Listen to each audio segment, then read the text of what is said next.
Thanks for coming back to Bali today. As I said before, this is our show of movers and groovers and legends. And my next guest is definitely on the mover category. I know he's cool. I know he's a groover. And I think one day he may be a legend if he isn't already somewhere that I don't know about. But my next guest is a lovely guy who I'd like you to meet named Tah Riq. Welcome. Hello. Hi, how are you? Hi, thanks. That's a good firm handshake. Thanks for having me on the show. Yeah, no worries. I'll start with the most important thing. Okay. Tah Riq, I ask everybody that comes to the show to please tell me your Bali story. My Bali story. How you came to discover or be living here. How I wound up here. Yeah. Right, okay. Let's see, in a nutshell. I was working in graphic design in the UK. Okay. Successfully so. Then the company I was working for collapsed on itself due to the economic situation. Oh, most recently, like the world financial crisis of the last 2 years. Exactly. Oh, okay. Yeah, and I had a good job. I was just about to move in from my student accommodation to a fully fledged adult apartment. And your life is about to begin. Yeah, exactly. My adult life was about to begin. So everything was all set up in place. And then when the company collapsed and I got made redundant, this happened just as I was moving from one house to another. Yep. So I ended up all of a sudden with no job and no house. And from this high pedestal of achievement, right? Exactly, yes, exactly. Yes. So having the rug swiftly swept out from under me, I decided that regardless to how secure something is, it's always very, very fragile. And so I started looking for alternatives. I'd had enough of the UK and the negativity. By that point, I thought I could get another design job, but I thought, no, this is perfect. Because I started reframing in my head and thinking, no job, no house, no long-term relationship. I'm free. I can do anything now. It's like turning it over, like, I'm a loser, I've got nothing to, oh, look how free I am. Exactly. Oh, that's wonderful. Yeah. So a friend of mine actually had been in Bali for 2 years. Okay. A really, really close friend of mine. And I started, exploring gap year options because I wanted to see a different side of the world. And she said to me, why don't you come to Bali? You can stay with me for a while. It's a really creative community. I think you'll get along well here. So I was like, you know what? Done. Put my stuff in storage, bought a ticket, and left. Well, how long ago was this now? 11 months ago. Oh, he's so new. Okay, cool. Yeah. Congratulations, It's a very elite club.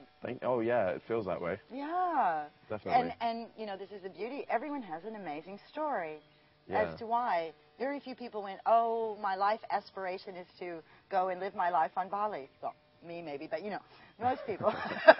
and it's a series of events that brings them here. Yeah. So welcome to this amazing club. Thank you. I feel well and truly welcomed. Great. And now, I know that you're a musician, but you just mentioned that you also were working in graphic arts. Well, so how many CVs do you have? Oh, a few. I have a degree and a master's in 3D animation, actually. Oh. Which is something He's hired. He's hired. which is something I hardly touch these days. Oh. But then I got into branding and corporate identity, and that's how I got into graphic design, designing logos and things like that. And I thought, coming to Bali, I'd be pursuing the same thing. But then, really, and... But then, I don't know, it was all very serendipitous. I'd be at a restaurant, and someone would say, oh, Tah Riq, I heard you play guitar. Why don't you, get up and play a song, So I was like, okay. So I got up, and I played a song, and next thing I know, the place is cheering. The owner comes up to me and says, how would you like a regular slot? And from then, I was like, okay, there could be something in this whole guitar thing. So preemptively, I went out and I bought a new guitar. What have you got? It's nothing fancy. It's made here in Indonesia. It's a Brunswick guitar. Yay! Made here. Made Made in locally. Indonesia. I love that. Yeah. And to be honest, I like the sound that it produces better than the actual flamenco guitar that I brought with me from the UK. So, good craftsmanship. Better guitars in Indonesia.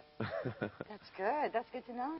Well, this is the interesting thing. When I first met Tah Riq, and you handed me your promotional CD, and I thought, this is either a completely unique individual or this is a new generation of musicians. Because, of course, I grew up in the period of time where if you were a musician, you had absolutely no self-promoting skills whatsoever, and they all had to have managers, and then there was all that sort of stuff. So is it unique, or is it your generation, Tah Riq? What's going on? I think more and more these days, because of the advances in technology and the resources that are available, that it's easier to self-promote. You can set up a website relatively easily. You can go to a studio and get some recordings done, and very quickly, and for relatively low cost, have something that sounds professional that you can then pitch. But I mean, obviously, then it's down to your self-marketing ability. And I mean, the way I got the work that I did is just by getting the name and number of the GM of wherever I wanted to play, calling them up directly and saying, hi, I think my music is right for your venue, and your venue is right for my music, and I would like to meet and discuss this further. And then just actually turn up, with a CD and with, a menu of services, with pricing, everything all done beforehand, photographs, the lot, and then go, here's my media package, have a few days to think about it. I'll, give you a call in 5 days or so. So for all you fledgling musicians out there who want to know how to do it, this is it. You've just gotten the whole package of how to do it. This is why I'm so glad I left the UK when I did. No offense to my friends and all who are still in the UK. But I'm surrounded by people with a can't-do attitude, It's like, you want to run a business, don't ask advice from the employee, Whereas here, you're surrounded by, there is no Craigslist, there is no, job center, you just find a way to creatively make money. So, in essence, regardless to what people are doing here, it's always creative, because the way they're going about their business is creative. And so when you're surrounded by these kind of people and you're rubbing shoulders with them on a daily basis, it starts to rub off on you, and you feel, you know what, I think I can do this too. And it's really through being here in Bali and being around everyone who's making it on their own. And so many people have interesting stories to tell, and so many people gave up so much to be here. People who've had, the 2 houses and the BMW parked outside the front and just sold it all. Just because once they reached that plateau, they felt that this is not what life is about. I can do more than this. It's not about your material possessions. And so... This is fantastic. All right, I'm going to ask you. Sure. Congratulations. I Thank think you're you. in the right place. I feel I am. Please play for us. Sure. Okay. Great. Isn't this amazing? Better guitars made in Indonesia. I love hearing that. Well, and yeah, when did you start playing guitar? When I was 14. Wow. Cool. But I was obsessed with guitar. I didn't start playing it. I started... You dove in? I did nothing, little else. Okay, so I'm originally from Jordan in the Middle East. Oh, yes. And an instrument that I've always loved is the Arabic oud. Yeah. And it's like a fretless guitar, but I don't play oud, I play guitar. So I wanted to write a piece for guitar that was a homage to my Arabian roots. Sure. So this piece is called Taqsim, which basically means a oud solo. Oh, all right, all right.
Beautiful. All right, we're going to take a break. We'll come back. Tah Riq will stay here. So come back to Bali today.